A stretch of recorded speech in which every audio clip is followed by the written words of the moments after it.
അസ്സലാമു അലൈക്കും.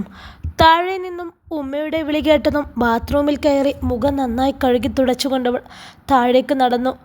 എന്തെങ്കിലും പണി ഏൽപ്പിക്കാനും വിളിക്കുന്നതെന്ന് അറിഞ്ഞുകൊണ്ട് തന്നെയാണ് അവൾ ചെന്നത്.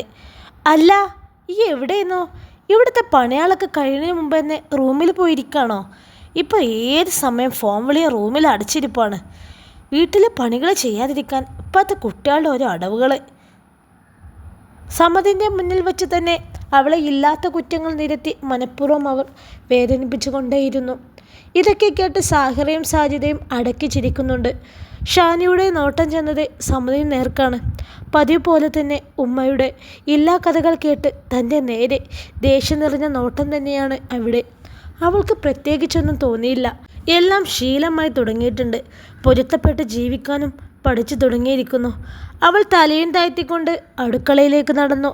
എന്തെങ്കിലും ചെയ്തുകൊണ്ടിരിക്കുമ്പോഴെങ്കിലും മനസ്സിന് ഒരു ആശ്വാസം കിട്ടുമെങ്കിൽ കിട്ടട്ടെ എന്ന ചിന്തയോടെ.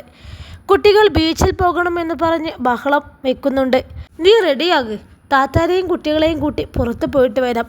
ഷാനി വൈകിട്ട് റൂമിൽ തുണികൾ മടക്കി വെക്കുന്നതിനിടയിലാണ് സമത് തുറന്നു പറയുന്നത്. ആദ്യമായാണ് പുറത്തേക്ക് പോകാമെന്ന് പറഞ്ഞു വിളിക്കുന്നത്. അതിൻ്റെ കുഞ്ഞൊരു അതിശയം അവളിൽ ഉണ്ടായിരുന്നു. അല്ല, ഉമ്മയുപ്പയില്ലേ? അത് ചോദിക്കുമ്പോഴും ഉമ്മ പുറത്തേക്ക് പോകാൻ സമ്മതിക്കുമോ എന്ന ഭയം അവളിലുണ്ടായിരുന്നു. കല്യാണം കഴിഞ്ഞ സമയം കൂട്ടുകാരനൊരു ട്രിപ്പ് പ്ലാൻ ചെയ്ത് വിളിച്ചപ്പോൾ ഉമ്മ തന്ത്രപൂർവ്വം അത് മുടക്കിയത് അവളിൽ ഓർമ്മയുണ്ട്. ഉപ്പ വരൂല, ഉമ്മാക്ക് കാലിന് വേദനയുണ്ടത്രേ, നടക്കാൻ വയ്യെന്ന്. ഈ വേഗം റെഡിയാവാൻ നോക്കി, ഇരുട്ടാകുമ്പോഴേക്കും തിരിച്ചെത്തണം. അവൾക്കുള്ള മറുപടിയും കൊടുത്തുകൊണ്ട് അവൻ ബാത്റൂമിലേക്ക് കയറിയപ്പോൾ ഷാനി തൻ്റെ പണികൾ പെട്ടെന്ന് തീർത്ത് കബോർഡിൽ നിന്നും ഒരു ഡ്രസ്സ് എടുത്ത് റെഡിയാകാൻ തുടങ്ങി. അല്ല, ഇവളെയും കൊണ്ടുപോകണ്ടോ? പോകാൻ റെഡിയായി ഹാളിൽ നിൽക്കുമ്പോഴാണ് സമതിന് പിറകിലായി വരുന്ന ഷാനിയെ കണ്ട ഇഷ്ടക്കേടോടെ സാജിദ് ചോദിക്കുന്നത്. അവളുടെ സംസാരം കേട്ടപ്പോൾ സാഹിറയുടെയും ഉമ്മയുടെയും നോട്ടം അങ്ങോട്ടായി.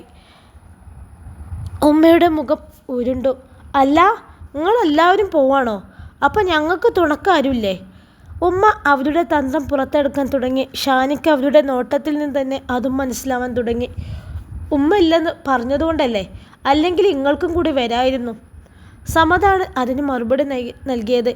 എനിക്ക് കാലുകൊണ്ട് വയ്യ മോനെ, നടന്നാൽ പിന്നെ അതും കൂടും. അല്ല, ഷാനിയും പോകുന്നുണ്ടോ? ഞാൻ കരുതി ഓളിവിടെ ഉണ്ടാവുമെന്ന്. എന്തെങ്കിലും ആവശ്യം വന്നാൽ ഓളുണ്ടാകുമല്ലോ എന്ന് വിചാരിച്ചതാ.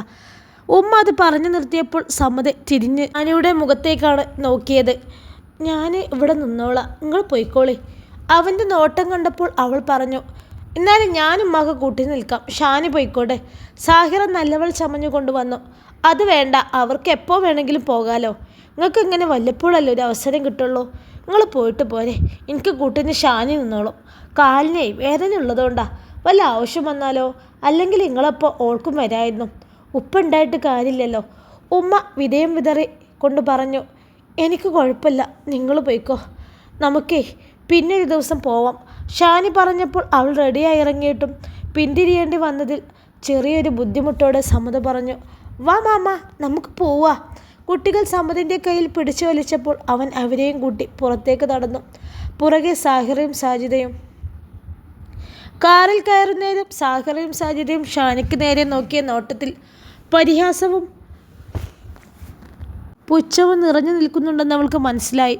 കാർ കണ്ണിൽ നിന്നും മറഞ്ഞപ്പോൾ ഷാനി റൂമിലേക്ക് നടക്കാനിരുങ്ങി. പിന്നെ ആ ഡ്രസ്സ് മാറ്റിയിട്ടിടുക, എനിക്ക് കാലിലൊന്ന് ചൂട് പിടിക്കണം. പിന്നിൽ നിന്നും വന്ന ഉമ്മയുടെ ആജ്ഞ വന്നപ്പോൾ അതിനൊന്ന് മൂളിക്കൊണ്ട് തന്നെ അവൾ മുകളിലേക്കുള്ള പടികൾ കയറി. മനസ്സ് വല്ലാതെ വിങ്ങും പോലെ ഹൃദയത്തിൽ വല്ലാത്തൊരു ഭാരം നിറയുന്നു. മാറ്റിയൊരുങ്ങി വന്ന സ്ഥിതിക്ക് കുഴപ്പമൊന്നും ഉണ്ടാവില്ലെന്ന് കരുതി. പക്ഷെ മനസ്സിൽ വിചാരിക്കുന്നതിനേക്കാളൊക്കെ കൊടിയ വിഷമാണ് അവർക്കുള്ളിലെന്ന് അവർ തന്നെ തെളിയിച്ചു കൊണ്ടിരിക്കുകയാണ്. പോകാൻ അതിയായി ആഗ്രഹിച്ചിട്ടൊന്നുമില്ല.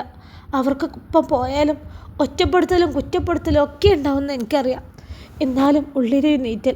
പുറലോകം കാണാൻ പോലും സമ്മതിക്കാതെ കൂട്ടിലടിച്ച് കിളിയെപ്പോലെ തന്നെ എന്നെ ഈ വീട്ടിൽ അടച്ചിടുകയാണോ? മനസ്സിൽ ചിന്തകൾ കൂടുന്തോറും കണ്ണുകൾ നിറയാൻ തുടങ്ങി. ചുണ്ടുകൾ വിതമ്പി. നിലത്ത് തളർന്നിരുന്നവർ ബെഡിലേക്ക് തല ചാരി വച്ചങ്ങനെ ഇരുന്നു. എന്തിനാ പഠിച്ചോനെ ഇങ്ങനൊരു പരീക്ഷണം? ഒരുപാട് സ്വത്തോ സുഖ സൗകര്യങ്ങളോ ഒന്നും ഞാൻ ആഗ്രഹിക്കണില്ല. മനസ്സമാധാനത്തോടെ ഉള്ളൊരു ജീവിതം, അത് മാത്രം മതി എനിക്ക്. ഈ വീട്ടിലെ എല്ലാ പണികളും ഞാൻ ചെയ്യുന്നുണ്ട്. ഇവിടെയുള്ളവർ പറയുന്നതൊക്കെ അനുസരിക്കുന്നുണ്ട്. എല്ലാം ചെയ്തിട്ടും നന്ദിയോടെയുള്ളൊരു വാക്കോ സ്നേഹത്തോടെയുള്ളൊരു ചേർത്ത് പിടിക്കലോ എനിക്ക് കിട്ടണില്ലല്ലോ റബ്ബേ. ഒരു നേരം കഴിച്ചോ കുടിച്ചോ എന്നാലും ചോദിക്കുന്നത് പോലുമില്ല. എല്ലാവർക്കും വയറ് നിറയെ കഴിക്കാൻ ഉണ്ടാക്കിയിട്ടും പലപ്പോഴും എൻ്റെ വിശപ്പടക്കാൻ എനിക്കൊന്നും കിട്ടാതെ വരുന്നുണ്ട്. എന്നാലും ആരോടും പരാതിയോ പരിഭവമോ ഒന്നുമില്ല. എന്നിട്ടും കിട്ടുന്നത് ദ്രോഹം മാത്രം. എൻ്റെ എല്ലാ ഇഷ്ടങ്ങളും സന്തോഷങ്ങളൊക്കെ എന്നിൽ നിന്ന് തട്ടിയെറിയുകയാണ്. ഇതിന് മാത്രം എന്ത് തെറ്റാ റബ്ബേ ഞാൻ ചെയ്തത്?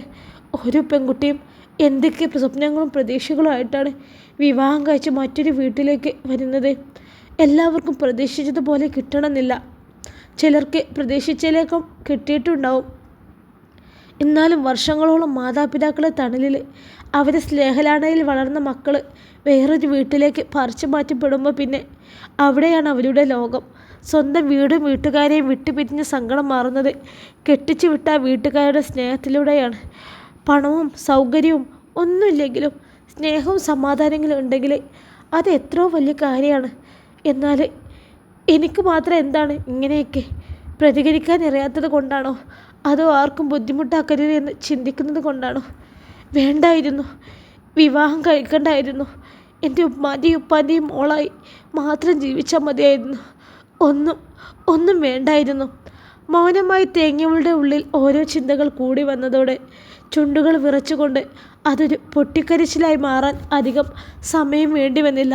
താൻ ഏറെ പഠിക്കാൻ ആഗ്രഹിച്ചതിനെ മുടക്കം ചെയ്തതും അതിൻ്റെ വിഷമത്തിൽ നിന്നും കയറും മുമ്പേ അവളെ അപമാനിതയാക്കി നിർത്തിയതും ഒക്കെ അവളുടെ മനസ്സിനെ ആഴത്തിൽ മുറിവേൽപ്പിച്ചിരുന്നു. എന്നാൽ ഇനിയും അവൾ നടക്കേണ്ടിയിരുന്ന ജീവിത വഴികൾ ഇതിലേറെ പ്രയാസകരും പരിതാപകരും ആണെന്നുള്ളത് അവൾ അറിയുന്നില്ലായിരുന്നു. ഉമ്മയുടെ കാലിൽ ചൂട് പിടിച്ചു കൊടുത്ത ശേഷം രാത്രിക്ക് കഴിക്കാനുള്ളതൊക്കെ ഉണ്ടാക്കി വെച്ചുകൊണ്ട് ഫോണെടുത്ത് ഉമ്മാക്ക് വിളിച്ചു. കോൾ എടുത്ത് സംസാരിച്ചു തുടങ്ങിയപ്പോൾ തന്നെ ഉമ്മയ്ക്ക് ഷാനിയുടെ ശബ്ദത്തിലെ മാറ്റം മനസ്സിലായിരുന്നു. അവൾ കാര്യം തിരക്കിയപ്പോൾ രാവിലെ ക്ലാസ്സിന് പോകുന്ന കാര്യം പറഞ്ഞത് അവർ സമ്മതിക്കാത്ത കാര്യം അവൾ ഉമ്മയോട് പറഞ്ഞു. അത് പറഞ്ഞു നിർത്തുമ്പോൾ ഷാനി കരഞ്ഞു പോയിരുന്നു. ഉമ്മ ഞാൻ എത്രയോ ആഗ്രഹിച്ചതാണ് ഉമ്മ ഫാഷൻ ഡിസൈനിങ് പഠിക്കണമെന്ന്. ഞാൻ എത്ര തവണ നിങ്ങളോട് പറഞ്ഞതാ എൻ്റെ പഠിപ്പ് കഴിഞ്ഞിട്ട് മതി കല്യാണമെന്ന്. അപ്പോൾ നിങ്ങളൊക്കെയല്ലേ പറഞ്ഞത് കല്യാണം കഴിഞ്ഞു പഠിക്കാന്ന്, ഒരു പഠിപ്പിക്കാന്നൊക്കെ പറഞ്ഞിട്ടുണ്ടെന്ന്. എന്നിട്ടിപ്പോൾ നിങ്ങൾ കണ്ടില്ല ഉമ്മ, എൻ്റെ ആഗ്രഹങ്ങളൊക്കെ മണ്ണിട്ട് മൂടേണ്ടി വന്നില്ലേ. ഡിഗ്രി കംപ്ലീറ്റ് ചെയ്യാൻ പോലും സമ്മതിക്കുന്നില്ല. ഞാൻ എല്ലാ പണിയും തീർത്തിട്ട് പോയിക്കോളാമെന്ന് പറഞ്ഞിട്ടും സമ്മതിച്ചില്ല ഉമ്മ. ഇവിടുത്തെ കരഞ്ഞുകൊണ്ട് പറയുന്നവളെ കേൾക്കുമ്പോൾ ഉമ്മയുടെ കണ്ണുകൾ നിറഞ്ഞു. എന്താ മോളെ ഇത്? ഈ ചെറിയ കാര്യത്തിന് എൻ്റെ മോളിങ്ങനെ കരയണത്? ഉമ്മ ഹാജറ അവളെ സമാധാനിപ്പിക്കാനായി പറഞ്ഞു. ഉമ്മാക്കിത് നിസ്സാര കാര്യമാണല്ലേ. ഞാനിവിടെ അനുഭവിക്കണത് വല്ലതും ആർക്കെങ്കിലും അറിയോ? എന്തു പറഞ്ഞാലും എല്ലാം സഹിക്കണം, ഇവിടെ നല്ല പോലെ നിൽക്കണം, അങ്ങനെ ഇങ്ങനെ കുറേ ഉപദേശങ്ങൾ മാത്രം. ഷാനിക്ക് സങ്കടവും ദേഷ്യവും ഒക്കെ വരുന്നുണ്ടായിരുന്നു. എന്താ ഷാനി ഇത്? ഇതിലും വലിയ ബുദ്ധിമുട്ടുകൾ അനുഭവിക്കണം എത്ര പെൺകുട്ടികളുണ്ടെന്ന് അറിയാം എനിക്ക്. അവരൊക്കെ വെച്ച് നോക്കുമ്പോൾ എനിക്കിത്ര സുഖമാണ്. പഠിക്കാൻ പോകണ്ട എന്ന് പറഞ്ഞത് എന്തെങ്കിലും കാര്യം ഉണ്ടായിട്ടാവും. ചില പെൺകുട്ടികളാണെങ്കിലേ പഠിക്കാൻ പോകുന്നതേ ഇഷ്ടമില്ലാണ്ട് വീട്ടുകാർ നിർബന്ധം കൊണ്ട് പോകുന്നു. ഇതിപ്പോൾ എനിക്ക് പഠിച്ച് ജോലിക്ക് പോയിക്കൊള്ളണം എന്നൊന്നുമില്ലല്ലോ. ജീവിക്കാനുള്ള വകയൊക്കെ അവർക്ക് ഇഷ്ടം പോലെയുണ്ട്. നല്ല സുഖമായി ജീവിക്കാലോ മോളെ. പിന്നെന്തിനാ അതോർത്ത് ഇങ്ങനെ സങ്കടപ്പെടുന്നത്? ഉമ്മ പറയുന്നത് കേട്ടപ്പോൾ ഷാനയ്ക്ക് പിന്നെ അവരോടൊന്നും പറയാൻ തോന്നിയില്ല. തൻ്റെ മനസ്സിൻ്റെ വേദന എങ്ങനെയാണ് അവരോട് പറഞ്ഞ് മനസ്സിലാക്കുക? എല്ലാവരുടെയും കണ്ണിൽ ഷാനിക്ക് പരമസുഖം, ഇട്ട് മൂടാൻ പണവും എല്ലാ സുഖ സൗകര്യങ്ങളും. സത്യത്തിൽ പണം ഉണ്ടെങ്കിൽ സന്തോഷം ഉണ്ടാവുമെന്ന് ആരാ പറഞ്ഞത്? അല്ലെങ്കിൽ തന്നെ ഇവർക്ക് പൈസ ഉണ്ടെന്ന് പറഞ്ഞ് എനിക്കെന്ത് കാര്യം? ശമ്പളമില്ലാത്തൊരു ജോലിക്കാരിയല്ലേ ഞാനിവിടെ. നടുവൊടിയോളം പണിയും ചെയ്യണം, ഭക്ഷണം പോലും ശരിക്കും കഴിക്കാൻ കിട്ടൂല. ഒരു രൂപയുടെ മുട്ടായി പോലും വാങ്ങിക്കാൻ എൻ്റെ കയ്യിൽ പൈസയില്ല. വിവാഹത്തിന് മുന്നേ ഉണ്ടായിരുന്ന സമ്പാദ്യം പോലും ഇപ്പോൾ കയ്യിലില്ല. കയ്യിലെന്തെങ്കിലും വെച്ചോ എന്ന് പറഞ്ഞ് ഇതുവരെ ഒരു രൂപ പോലും മിക്ക തന്നിട്ടില്ല. ചോദിക്കാനുള്ള ധൈര്യവുമില്ല. അല്ലെങ്കിലും ചിലരൊക്കെ കണ്ടറിയേണ്ടതല്ലേ, ചോദിച്ച് വാങ്ങേണ്ടതാണോ? സത്യത്തിൽ ഞാനൊരു ദരിദ്രവാസിയാണ്. ഷാനി ഒന്നും മിണ്ടാതെ ആലോചിച്ചു. എന്താ മോളെ ഷാനി ഈ ഒന്നും മിണ്ടാത്തത്? ഉമ്മയുടെ ശബ്ദം ഫോണിലൂടെ കേട്ടപ്പോഴാണ് അവൾ ചിന്തകളിൽ നിന്നും ഉണർന്നത്. ഒന്നുമില്ല. കണ്ണുകൾ നിറഞ്ഞൊഴുകുമ്പോഴും ശബ്ദം പുറത്തേക്ക് വരാതിരിക്കാൻ ശ്രമിച്ചുകൊണ്ടവൾ ഒറ്റ വാക്കിൽ മറുപടി പറഞ്ഞു. ഇനി കൂടുതലൊന്നും പറയാൻ താല്പര്യമില്ലാത്ത പോലെ. ഞാനേ സമ്മതിൻ്റെ ഉമ്മാക്കൊന്ന് വിളിക്കട്ടെ, അവരോട് പറഞ്ഞു നോക്കട്ടെ, ഓക്കെ? ഷാനിയുടെ മറുപടി കേട്ടപ്പോൾ അവളുടെ സങ്കടം പെട്ടെന്നൊന്നും മാറില്ലെന്ന് മനസ്സിലായ ഹാജു ഒരു ആശ്വാസം പോലെ പറഞ്ഞു. ഷാനി അതിനൊന്നും മൂളിയതല്ലാതെ ഒന്നും പറഞ്ഞില്ല. കോൾ കട്ടായതറിഞ്ഞപ്പോൾ ഫോൺ അവിടെ വെച്ച് അവൾ ബെഡിലേക്ക് കിടന്നു. വീണ്ടും അവളുടെ മനസ്സിലേക്ക് വേദനിപ്പിക്കുന്ന ഓർമ്മകൾ വന്നുകൊണ്ടേയിരുന്നു. അതിൻ്റെയെല്ലാം അവസാനം അവളുടെ ചുണ്ടുകൾ ഒന്നു മാത്രം ഉരുവിട്ടു. വേണ്ടായിരുന്നു, വിവാഹം കഴിക്കണ്ടായിരുന്നു. അധികം വൈകാതെ തന്നെ ഉമ്മ ഹാജറ വീണ്ടും ഷാനിയുടെ ഫോണിലേക്ക് വിളിച്ചു. ഹലോ മോളെ ഷാനി. ഹലോ. ആ ഞാനേ ഇപ്പം സമതിൻ്റെ ഉമ്മാക്ക് വിളിച്ചിരുന്നു. ഒരു നല്ല ഉദ്ദേശത്തോടെ തന്നെയാണ് മോളെ എന്നോട് പോണ്ടെന്ന് പറയണത്. അവിടുന്ന് കോളേജിലേക്ക് പോകാൻ ഒരുപാട് ദൂരല്ലേ. അങ്ങോട്ടും ഇങ്ങോട്ടൊക്കെ ദിവസേനയുള്ള യാത്ര ആകുമ്പോൾ ഈ നല്ലോണം ക്ഷീണിക്കും. പിന്നെ ഫാഷൻ ഡിസൈനിങ് ഒക്കെ ചേർത്താൽ ഒരു കൊല്ലാവൂലേ തീരാൻ. അതിനിടയിൽ വിശേഷം വല്ലതൊക്കെ ആയാലേ പിന്നെ ഫീസൊക്കെ കിട്ടിയത് വെറുതെ ആവില്ല എന്നൊക്കെയാണ് അവർ പറയുന്നത് മോളെ. പിന്നെ നിനക്ക് എന്താവശ്യമുണ്ടെങ്കിലും അതൊക്കെ മോൻ ചെയ്തു തരുന്നുണ്ടല്ലോ. അപ്പോൾ പിന്നെ വെറുതെ എന്തിനാ പഠിച്ച് ജോലിക്കൊക്കെ പോകുന്നതെന്നാണ് പറഞ്ഞത്. ഉമ്മാക്കും അവർ പറയുന്നത് കാര്യമാണെന്ന് തോന്നി മോളെ. ഇനി പഠിക്കാൻ പോകേണ്ട കാര്യമൊന്നും അവിടെ പറയണ്ട. അതിൻ്റെ കാര്യം ഓർത്തിനെങ്ങനെ കരയാനും നിൽക്കണ്ട. അവരെന്താ വിചാരിക്കുക? ഉമ്മ പറയണതൊക്കെ എനിക്ക് മനസ്സിലാവുന്നുണ്ടോ ഷാനി? ഷാനി അവർക്കുള്ള മറുപടി ഒരു മൂടലിൽ മാത്രം ഒതുക്കി. അല്ലെങ്കിലും അവൾ ഇതൊക്കെ പ്രതീക്ഷിച്ചതാണ്. എന്നാൽ ഞാൻ നാളെ വിളിക്കാം മോളെ. നല്ല പോലെ അവരെ കൊണ്ട് വെറുപ്പിക്കാതെ അവിടെ നിൽക്കണം കേട്ടോ എൻ്റെ കുട്ടി. ഉമ്മാൻ്റെ കുട്ടി ആരെക്കൊണ്ടും പറയിപ്പിക്കരുത്. പതിവ് ഉപദേശങ്ങൾ തന്നവർ കോൾ കട്ടാക്കി പോയപ്പോൾ മനസ്സ് മരവിച്ചവൾ ഒന്നിനും കഴിയാതെ അങ്ങനെ കിടന്നു. കുറച്ച് സമയത്തിന് ശേഷം ഷാനി താഴേക്ക് ചെന്നപ്പോൾ ഉമ്മ TV കണ്ടിരിക്കുന്നുണ്ട്. അടുത്ത് ഉപ്പയുമുണ്ട്. എന്താടി അതിൻ്റെ അവസാനത്തെ അടവാണോ എൻ്റെ വീട്ടിലുള്ളവരെ കൊണ്ട് വിളിച്ചു പറയിക്കലേ? ഉമ്മാൻ്റെ നോട്ടം TVയിലേക്കാണെങ്കിലും ചോദ്യം തനിക്ക് നേരെയാണെന്ന് ഷാനിക്കറിയാമായിരുന്നു. അവളത് പ്രതീക്ഷിച്ച് തന്നെയാണ് വന്നതും. അതിനൊരു മറുപടിയും കൊടുക്കാതെ അവൾ സിറ്റൗട്ടിലേക്ക് നടന്നുകൊണ്ട് അവിടെയുള്ള ചെയറിലേക്കിരുന്ന് ഇരുട്ടിലേക്ക് കണ്ണു നട്ടിരുന്നു. എനിക്ക് എന്താടി സെക്കീന ആ കുട്ടിനോട് ഇത്ര ദേഷ്യം? എപ്പോഴും ഇങ്ങനെ ഇതിനെ അങ്ങനെ ചീത്ത പറയണത്? അനീഫ ഉമ്മയോട് പതുങ്ങിയ ശബ്ദത്തോടെ ചോദിക്കുന്നത് ഷാനി കേട്ടപ്പോൾ തനിക്ക് വേണ്ടി ഒരാളെങ്കിലും നല്ലത് പറഞ്ഞല്ലോ എന്ന സന്തോഷം അവളിൽ നിറഞ്ഞെങ്കിലും അതേ നിമിഷം ഈ വീട്ടിലൊരു വിലയുമില്ലാത്തയുടെ ആളുടെ വാക്കുകൾക്കും ഒരു വിലയും ഉണ്ടാവില്ലെന്ന് തിരിച്ചറിവ് വന്നതോടെ ആ സന്തോഷം നോവായി മാറാൻ അധികം സമയം വേണ്ടി വന്നില്ല. പിന്നെ നിങ്ങളെ കാര്യം നോക്കിയാൽ മതി, എന്നെ പഠിപ്പിക്കാൻ വേണ്ട ട്ടാ. പ്രതീക്ഷിച്ച പോലെ സക്കീനയുടെ മറുപടി ഉയർന്ന ശബ്ദത്തോടു കൂടെ അനീഫക്ക് നേരെ ചെന്നിരുന്നു. മുറ്റത്തേക്ക് കാർ കടന്നു വരുന്നത് കണ്ടപ്പോൾ ഷാനി ഇരുന്നിടത്ത് നിന്ന് എഴുന്നേറ്റു. ഉമ്മയും ഉപ്പയും ശബ്ദം കേട്ട് അങ്ങോട്ട് വന്നു. മാമി ഞങ്ങൾ കടൽ കണ്ടു, ഞങ്ങൾ കുറേ കളിച്ചു. കണ്ടോ ഉടുപ്പിൽ മണല, നല്ല രസമുണ്ടായിരുന്നു. സാഹറയുടെ മോൾ നീയ കാറിൽ നിന്നിറങ്ങി ഷാനിയുടെ അടുത്തേക്ക് വന്നവളുടെ കയ്യിൽ തൂങ്ങിക്കൊണ്ട് വാ തോരാതെ ഓരോന്ന് പറഞ്ഞുകൊണ്ടേയിരുന്നു. ഷാനി ഒരു ചിരിയോടെ അവളുടെ കുഞ്ഞിക്കവളിൽ തലോടിക്കൊണ്ട് അവൾക്കൊരു കേൾവിക്കാരിയായി നിന്നു. അപ്പോഴേക്കും ബാക്കിയുള്ളവരൊക്കെ അകത്തേക്ക് പോയിരുന്നു. മാമിക്കും വരായിരുന്നില്ലേ, നമുക്ക് കളിക്കായിരുന്നു. അതിന് നീയമ്മോൾ മാമിനെ കൊണ്ടുപോയില്ലല്ലോ. അച്ചോ ഞാൻ മാമിയും വണ്ടിയിൽ കയറുന്നാ വിചാരിച്ച്. മാമി പുതിയ ഡ്രസ്സ് ഇട്ടത് ഞാൻ കണ്ടതാണല്ലോ, അത് ഞാൻ വെറുതെ ഇട്ടതാ. മാമി കൂടി പോന്നാലേ ഉമ്മമ്മ ഒറ്റക്കാവൂലേ, അതുകൊണ്ടാണ് മാമി വരാഞ്ഞിട്ടോ. മോൾ പോയി ഡ്രസ്സൊക്കെ മാറ്റിക്കോ, ആകെ നനഞ്ഞിരിക്കല്ലേ. ഷാനി അത് പറഞ്ഞപ്പോൾ കുട്ടി അകത്തേക്കോടി. ഷാനി അകത്തേക്ക് കയറിയപ്പോൾ ആരെയും കണ്ടില്ല. റൂമിൽ നിന്നും ശബ്ദം കേട്ടപ്പോൾ എല്ലാവരും പുറത്തു പോയ വിശേഷം പറച്ചിലാണെന്ന് മനസ്സിലായി. അവൾ റൂമിലേക്ക് ചെന്നപ്പോൾ സമത് ബാത്റൂമിൽ കയറിയിട്ടുണ്ടായിരുന്നു. അവൻ്റെ ഡ്രസ്സ് ബെഡിലായി കിടക്കുന്നത് കണ്ടപ്പോൾ അവളതെടുത്ത് ബാസ്ക്കറ്റിലേക്ക് ഇട്ടു. ഭക്ഷണം കഴിക്കല്ലേ? ബാത്റൂമിൽ നിന്നിറങ്ങിയ സമതിനോട് ചോദിച്ചപ്പോൾ അവൻ സമ്മതം മുളിയതും അവൾ അടുക്കളയിലേക്ക് നടന്നു. അല്ല നിങ്ങൾ പുറത്തുനിന്നും കഴിച്ചില്ലായിരുന്നോ? ഈ ഇവർക്കൊന്നും വാങ്ങിക്കൊടുത്തില്ല സമതേ? ഹാളിൽ ഭക്ഷണം കഴിക്കാനിരുന്ന ഉമ്മ ചോദിക്കുന്നത് എല്ലാവർക്കും കുടിക്കാനുള്ള വെള്ളം ചൂടാക്കിക്കൊണ്ടിരിക്കുമ്പോൾ അടുക്കളയിൽ നിന്നും ഷാനി കേട്ടു. അന്നേരം എല്ലാവരും ഭക്ഷണം കഴിക്കാനായി ഇരുന്നിരുന്നു.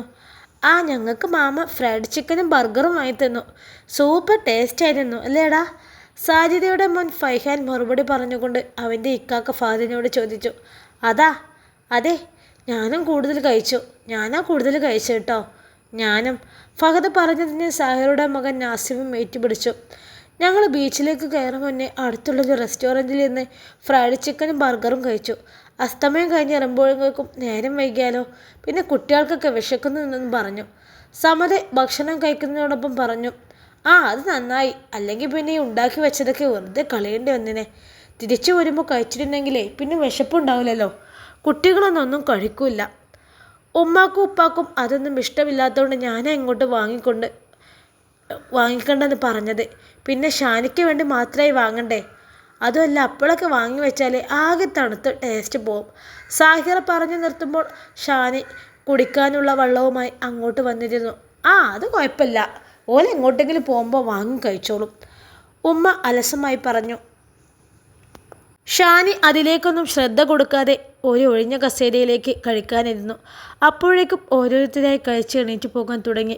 പുറത്തുനിന്ന് ഭക്ഷണം കഴിച്ചത് കൊണ്ട് ആരും ഉണ്ടാക്കിയതൊന്നും കാര്യമായി കഴിക്കാത്തത് കൊണ്ട് തന്നെ ഷാനിക്ക് അന്ന് ഭക്ഷണം ആവശ്യത്തിന് കഴിക്കാനുള്ളതുണ്ടായിരുന്നു.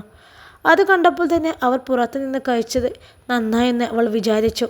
എപ്പോഴത്തെയും പോലെ എല്ലാവരും കഴിച്ചു കഴിഞ്ഞു കഴുകിപ്പോയപ്പോൾ വൃത്തികേടായി കിടക്കുന്ന മേശയും എച്ചിൽ പാത്രങ്ങളും കണ്ട് ഷാനി ശക്തമായൊന്ന് നെടുവീർപ്പിട്ടു.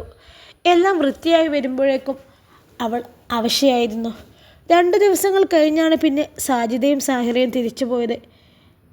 എപ്പോഴത്തെയും പോലെ വീട്ടിലേക്ക് പോകുമ്പോൾ സാധനങ്ങളൊക്കെ ഷോപ്പിൽ നിന്ന് സമതിനെ കൊണ്ടുവരിച്ചിരുന്നു. അവരുടെ വീട്ടിലേക്ക് ആവശ്യമായ പലചരക്ക് സാധനങ്ങളൊക്കെ ഇതുപോലെ വന്നു പോകുമ്പോൾ ഉമ്മ സമതിനോട് പറഞ്ഞ് കൊടുത്തേക്കാറാണ് പതിവ്. ഇങ്ങോട്ട് വരാൻ പറ്റാത്ത സമയങ്ങളിൽ അങ്ങോട്ട് കൊടുക്കുകയും ചെയ്യും. കണക്കില്ലാതെ ആവശ്യത്തിൽ കൂടുതൽ സാധനങ്ങൾ കൊടുത്തു വിടുമ്പോൾ അവർ അത് മറച്ചു വിൽക്കുന്നുണ്ടോ എന്ന് പോലും ഷാനി ചിന്തിക്കാറുണ്ട്. എന്നാലും അവൾ ആ കാര്യങ്ങളിലേക്കൊന്നും ഇടപെടാൻ നിൽക്കാറേയില്ല. അവർ 2 കൂട്ടരും പോയപ്പോൾ ഷാനിക്ക് പകുതി പണിയും കുറഞ്ഞ പോലെയായിരുന്നു. അതിലവൾക്ക് ആശ്വാസം കിട്ടി. എന്നാലും കുറ്റപ്പെടുത്തലുകളും അവഗണനയും എല്ലാം ജീവിതത്തിൻ്റെ ഒരു ഭാഗമായി തുടർന്നു. ദിവസങ്ങൾ മുന്നോട്ട് പോകവേ അവളുടെ മനസ്സും ശരീരവും കൂടുതൽ തളരുകയായിരുന്നു. സമതിൻ്റെ ഭാഗത്ത് നിന്നും കൂടുതൽ അടുപ്പമൊന്നും ഉണ്ടായില്ല. ഉമ്മ ആവശ്യമില്ലാതെ കുറ്റങ്ങൾ പറഞ്ഞു കൊടുത്ത് ചെറിയ കാര്യങ്ങൾക്ക് പോലും ദേഷ്യം കാണിക്കുകയും വഴക്ക് പറയും അവൻ പതിവാക്കിയിരുന്നു. അതവളെ കൂടുതൽ തളർത്തി. ക്ലാസ്സിൽ ചെല്ലാത്തതിൻ്റെ കാരണം ചോദിച്ച് ഹിമ പലതവണ അവളെ വിളിച്ചെങ്കിലും ഇനി പഠിക്കാൻ താല്പര്യമില്ലാത്തത് കൊണ്ടാണെന്ന് പറഞ്ഞ് അവൾ ഒഴിഞ്ഞു. കൂടുതൽ എന്തെങ്കിലും പറഞ്ഞാൽ പിന്നെ ഇവിടുത്തെ ജീവിതം കൂടി പറയേണ്ടി വരുമെന്ന് അവൾക്കറിയാമായിരുന്നു. അതിനവൾക്ക് താല്പര്യമില്ല. എല്ലാം ഉള്ളിലൊതുക്കി ജീവിക്കാൻ അവൾ പഠിച്ചിരിക്കുന്നു. അല്ലെങ്കിലും ജീവിതം അവളെ പഠിപ്പിച്ചിരിക്കുന്നു. ഇതിനിടയിൽ റമദാനും പെരുന്നാളും ഒക്കെ കഴിഞ്ഞുപോയി. പെരുന്നാളിനുള്ള ഡ്രസ്സ് എടുക്കാൻ സക്കീനയും സാഹിറയും സാജിദയും കൂടിയാണ് സമതിനൊപ്പം പോയത്. ഷാനിയെ അവർ തന്ത്രപൂർവ്വം ഒഴിവാക്കി. അവർക്കൊക്കെ നല്ല വില കൂടിയ ഡ്രസ്സും മോഡലുള്ള ഡ്രസ്സൊക്കെ നോക്കിയെടുത്തു. ഷാനിക്ക് മാത്രം അവർ വില കുറഞ്ഞ മോശം ഡ്രസ്സ് നോക്കിയെടുത്തു. അവളെ മനഃപൂർവ്വം വേദനിപ്പിക്കാൻ വേണ്ടി അവർ ചെയ്യുന്നതാണെന്ന് ഇതൊക്കെ അറിയാവുന്നത് കൊണ്ട് തന്നെ ഷാനി അതിലും ഒരഭിപ്രായം പറയാതെ മൗനമായി നിന്നതേയുള്ളൂ. ആദ്യത്തെ പെരുന്നാളായതുകൊണ്ട് തന്നെ ഷാനിയുടെ വീട്ടിൽ നിന്നും അവൾക്കും സമതിനുമുള്ള ഡ്രസ്സ് എടുത്തിരുന്നു. അതിനെ കുറ്റപ്പെടുത്തി വില കുറഞ്ഞ ഡ്രസ്സ് എടുത്തു കൊടുത്തതെന്നും പറഞ്ഞ് ഷാനിയെ അവർ കുറേ കുത്തി നോവിച്ചു. എല്ലാം കേട്ടവൾ മിണ്ടാതെ നിന്നല്ലാതെ ആരോടും സങ്കടം പറയാൻ പോയില്ല. അത് വീട്ടിൽ പറഞ്ഞാൽ അവർക്ക് വിഷമമാവുമെന്ന ചിന്തയിൽ താൻ എന്തായാലും എല്ലാം അനുഭവിക്കാൻ വിധിക്കപ്പെട്ടവളാണ്. അതുകൊണ്ട് എല്ലാം സ്വയം അനുഭവിച്ചാൽ മതി. ആരെയും അതിൻ്റെ പങ്ക് പറ്റിപ്പിക്കേണ്ട ആവശ്യമില്ലെന്ന് അവൾ തീരുമാനിച്ചു. ദിവസങ്ങൾ മാസങ്ങളും ഓടിമറഞ്ഞു. ഷാനിയുടെ അവിടുത്തെ ജീവിതം തുടങ്ങിയിട്ട് വർഷം 1 കഴിഞ്ഞു. ഇതിനിടയിൽ വീട്ടിൽ പോയി നിന്നത് വിരലിൽ എണ്ണാവുന്ന ദിവസങ്ങളായിരുന്നു. വല്ലപ്പോഴും പറഞ്ഞു വിട്ടാലും 2 ദിവസത്തിൽ കൂടുതൽ നിർത്തില്ലായിരുന്നു. കുടുംബത്തിൽ നടക്കുന്ന പരിപാടികളിൽ പലതിനും അവളെ വിടാതായി. ആരുടെയെങ്കിലും വിവാഹത്തിനോ മറ്റു പരിപാടികൾക്കോ ഗിഫ്റ്റ് കൊടുക്കാൻ പോലും അവൾക്ക് പൈസ കൊടുക്കാൻ ഉമ്മ സമ്മതിക്കാത്തത് കൊണ്ട് ചില പരിപാടികളിൽ നിന്ന് ഷാനി മനഃപൂർവ്വം ഒഴിഞ്ഞു. എല്ലാത്തിനും എല്ലാവരുടെയും ചോദ്യങ്ങൾക്ക് ഒറ്റ മറുപടി അവളിൽ ഉണ്ടായിരുന്നുള്ളൂ: താല്പര്യമില്ല. അതുകൊണ്ട് തന്നെ ഷാനി പലരുടെയും മുന്നിൽ അഹങ്കാരിയായി മാറി. പിശുക്കിയായി. വലിയ വീട്ടിലേക്ക് കെട്ടിച്ചു വിട്ടതിൻ്റെ പത്രാസായി. എല്ലാവരുടെ അഭിപ്രായങ്ങളും അറിയുന്നുണ്ടെങ്കിലും അതൊന്നും അവളെ ബാധിച്ചില്ല. അല്ലെങ്കിലും താൻ അനുഭവിക്കുന്നതിനേക്കാളും മുകളിൽ അതൊന്നും വരില്ലല്ലോ. പുറം ലോകം കാണിക്കാതെയും അറിയാതെയും ആ വീടിൻ്റെ 4 ചുമരുകൾക്കുള്ളിൽ അടുക്കളപ്പണിക്കാരിയായി അവളുടെ ജീവിതം മുന്നോട്ട് പോയിക്കൊണ്ടേയിരുന്നു. ഒരു ദിവസം ഷോപ്പിൽ നിന്നും വന്ന സമത് ആകെ ടെൻഷനിലായിരുന്നു. കാര്യം ചോദിക്കാനുള്ള ധൈര്യമില്ലാത്തത് കൊണ്ട് ഷാനി ഒന്നും ചോദിച്ചില്ല. പിറ്റേന്ന് സമയമായിട്ടും അവൻ ഷോപ്പിലേക്ക് പോകാത്തത് കാണെ എന്തോ കാര്യമായ പ്രശ്നമുണ്ടെന്ന് അവൾക്ക് മനസ്സിലായി. ഉമ്മ അവനോട് എന്തൊക്കെയോ പറഞ്ഞ് സമാധാനിപ്പിക്കുന്നുണ്ട്. അവൻ പലർക്കും ഫോൺ വിളിക്കുന്നതും കാണുന്നുണ്ട്. എന്തായാലും കാര്യം ചോദിച്ച് നോക്കാമെന്നവൾ വിചാരിച്ചു. പണികളെല്ലാം ഒതുക്കി തീർത്തവൾ റൂമിലേക്ക് ചെന്നപ്പോൾ സമത് തലയ്ക്ക് കൈ താങ്ങിയിരിക്കുകയായിരുന്നു. ഇക്ക! ഷാനിയുടെ വിളി കേട്ട് തല ഉയർത്തി അവളെ നോക്കി. എന്തെങ്കിലും പ്രശ്നമുണ്ടോ? ചെറിയ പേടിയോടെയാണ് അവൾ ചോദിച്ചത്. അല്ല, പ്രശ്നമുണ്ടെങ്കിൽ അന്നെക്കൊണ്ട് തീർക്കാൻ പറ്റുമോ? എടുത്തടിച്ച പോലെ അവൻ്റെ മറുപടിയും പറഞ്ഞു. ഞാൻ ടെൻഷൻ കണ്ടപ്പോൾ ചോദിച്ചതാ. ആ ടെൻഷനുണ്ട്. അത്യാവശ്യമായി എനിക്കൊരു 5 ലക്ഷം രൂപ വേണം. എനിക്ക് തരാൻ പറ്റുമോ? അവൻ ചോദിച്ചത് ഇഷ്ടപ്പെടാത്തത് കൊണ്ട് വെറുതെ പറയുകയാണെന്ന് ആണ് ഷാനി വിചാരിച്ചത്. ശരിക്കും പൈസയുടെ കാര്യമാണോ? അവൾ സംശയം തീർക്കാൻ എന്നോണം വീണ്ടും ചോദിച്ചു. ഞാൻ അല്ലെങ്കിൽ തന്നെ ആകെ ഭ്രാന്തി പിടിച്ചിരിക്കുക. കൂടുതൽ പറയിപ്പിക്കാതെ ഈ എൻ്റെ പണി നോക്കടി. അവൻ കുറച്ച് ശബ്ദമെടുത്ത് പറഞ്ഞപ്പോൾ പിന്നെ കൂടുതലൊന്നും പറയാൻ നിൽക്കാതെ അവൾ താഴേക്ക് പോയി. അപ്പോഴും അവൻ്റെ പ്രശ്നം പൈസ തന്നെയാകുമോ എന്ന സംശയം അവളിൽ നിറഞ്ഞു നിന്നു. ഈ അവളോട് ചോദിക്കാനേ. എല്ലാവർക്കും കുറച്ച് ഉത്തരവാദിത്തങ്ങളില്ലേ? സായറയും സാധ്യതയും ഒക്കെ എന്തെങ്കിലും സഹായം ചോദിച്ചു വരുമ്പോൾ നമ്മൾ ചെയ്യാറില്ലേ? അതുപോലെ അവരും ചെയ്തോളും. അല്ലെങ്കിൽ തന്നെ അവർ കാര്യമായിട്ടൊന്നും ഇതുവരെ തന്നിട്ടില്ലല്ലേ. രാത്രിയിൽ കിടക്കാൻ പോകുന്നേരം മുകളിലേക്ക് സ്റ്റെപ്പ് കയറുന്നതിന് മുമ്പേ ഉമ്മയുടെ റൂമിൽ നിന്നും സംസാരം കേട്ടുകൊണ്ട് ഷാനി ഒരു നിമിഷം സ്റ്റെക്കായി നിന്നു. അവൻ പറഞ്ഞത് പൈസയുടെ പ്രശ്നം തന്നെയാണെന്ന് അവൾക്ക് ആ നിമിഷം ഉറപ്പായി. എന്നാലും അവർ പറഞ്ഞത് പൂർണ്ണമായും അവൾക്ക് വ്യക്തത വന്നില്ല. അല്ലമ്മ, പൈസ ചോദിക്കാൻ പറഞ്ഞാൽ സ്വർണത്തിൻ്റെ കാര്യമെങ്ങാനും ചോദിച്ചാലോ? അത് വിറ്റ കാര്യം അപ്പോൾ പറയേണ്ടി വരില്ലേ? ഇൻഷാ അല്ലാഹ്. ഈ കഥയുടെ ബാക്കി ഭാഗവുമായി നാളെ കാണാം. അസ്സലാമു അലൈക്കും. എല്ലാവരും ലൈക്കും കമൻറ്റൊക്കെ ചെയ്യണേ.